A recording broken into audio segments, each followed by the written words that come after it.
L'ouverture du nouveau musée de Guggenheim se fera l'été prochain à Beyrouth. Rauch, un quartier non loin du centre, était considéré comme l'endroit idéal, et pas seulement pour la vue exceptionnelle qu'il devait avoir sur la mer Méditerranée, mais aussi parce que c'est un lieu chargé du passé libanais. Pendant le colonialisme français, toute la zone Rauch était occupée par les camps militaires français, lesquels en 1980 ont été détruits par le feu par un groupe de partisans libanais. La proposition de l'architecte s'est penchée sur une nouvelle version du monument de Mies van der Rohe. Conformément aux études architecturales, le monument s'est transformé en un immeuble mobile, transportable, pour le Arab Guggenheim Museum. Après 2 années d'activité, la structure sera transportée à Chypre pour 2 années supplémentaires et suivra sans doute dans de nombreuses villes du monde arabe. La forme de Lego du monument célèbre de Mies van der Rohe a donné à l'architecte la solution idéale. Inspiré des constructivistes et suivant les structures, un immeuble radical a vu le jour avec des normes écologiques révolutionnaires qui permettent de fournir une lumière exceptionnelle à toute la structure. En cas de guerre, les boîtes du musée peuvent être déconstruites et transportées dans un autre pays arabe, puis disposées à nouveau selon un autre contexte. Un peu comme une école des beaux-arts qui serait conforme à l'idée ancienne que l'on retrouve en Grèce sous le nom de Museion, l'Arab Guggenheim Museum définit ses activités plus comme un lieu de rencontre et de collaboration, un peu à la manière dont je conçois mon propre laboratoire personnel. Tout cela n'est pas éloigné de l'idée d'atelier mobile et d'école des beaux-arts nomades pour le Moyen-Orient et les pays arabes. Ces espaces de travail mobile épousent complètement la notion grecque de muséon, une place de production et de création, un atelier en devenir, et très loin finalement de la conception anglo-saxonne du musée, telle qu'elle fut établie en 1759, l'année de la fondation du British Museum. L'Arab Guggenheim illustre la conception antique d'un laboratoire interdisciplinaire où les poètes, les musiciens, les artistes et les scientifiques pouvaient travailler ensemble sous la protection des muses.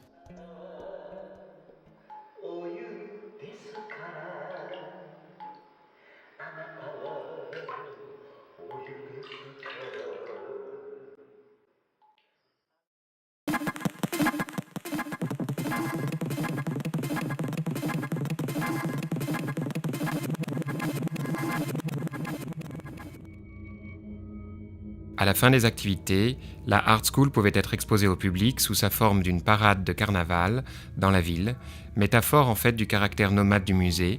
Le char du carnaval pouvait aller à la rencontre du public au lieu d'attendre son éventuelle ou hypothétique visite.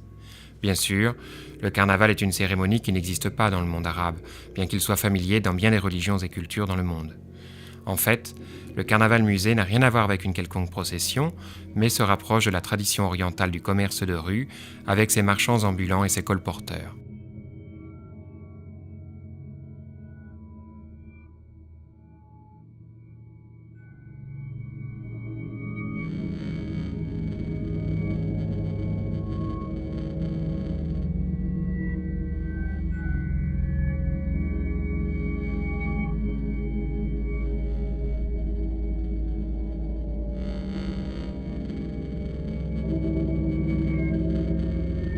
Paris a toujours été un lieu de référence pour les idées révolutionnaires et les Parisiens se sont toujours battus pour les droits de l'homme, ce qui a contribué à une constante inspiration pour les artistes.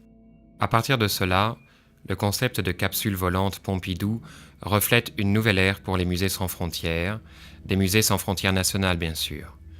Ayant la possibilité de voyager dans le monde entier, le concept de machine volante Pompidou est une formule radicale du musée qui peut aller jusque dans des zones isolées et des territoires en conflit.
Comme m'a dit l'autre jour mon neveu de 6 ans, Chypre a souffert beaucoup et souffre encore depuis qu'elle est la porte de l'Orient pour les pétroles arabes et les richesses.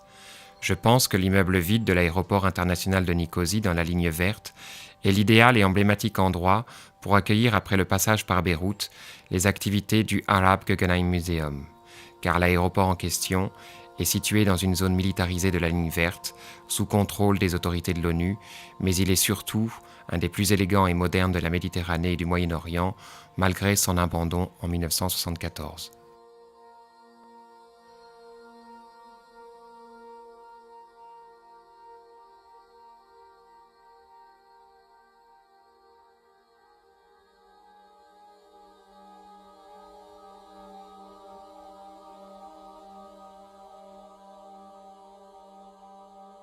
L'aéroport est une référence centrale pour beaucoup de mes projets.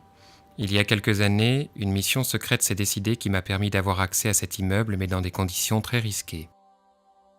Il était nécessaire, pour bien faire, d'avoir du matériel photographique et les plans de l'aéroport, de façon à ce que je puisse faire une de mes vidéos in situ. La stupéfiante architecture n'était pourtant pas assez forte pour cacher la grande tache de sang qui restait visible de la bataille de 1974 sur les sièges d'une salle d'embarquement et dont les fientes de pigeons recouvraient la quasi-totalité du sol. La façade de verre de l'aéroport était le motif de ma propre façade en verre, chez moi, qui pouvait, selon ma conception habituelle, être transposée et reconstruite sous forme d'installation à l'extérieur.